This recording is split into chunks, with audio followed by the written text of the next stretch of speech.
വചനത്തിൻ വഴിയേ സ്വർഗ്ഗത്തിലെത്താം. ആമേൻ, ആമേൻ.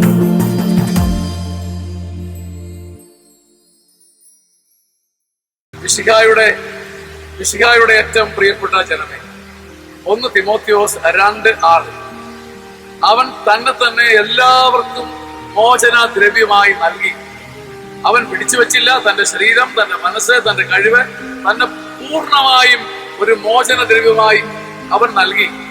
അങ്ങനെ അതുകൊണ്ട് അവൻ യഥാകാലം നൽകപ്പെട്ട ഒരു സാക്ഷ്യമായിരുന്നു. നിന്റെ ചുറ്റുപാടുകളിൽ നീ സാക്ഷ്യമാകാത്തതിന്റെ കാരണം നീ ഒരിക്കലും ആരുടെയും മോചന ദ്രവ്യമാകുന്നില്ല എന്നതുകൊണ്ടാണ്. അവൻ തന്നെ പൂർണ്ണമായി മോചന ദ്രവ്യമായി നൽകി.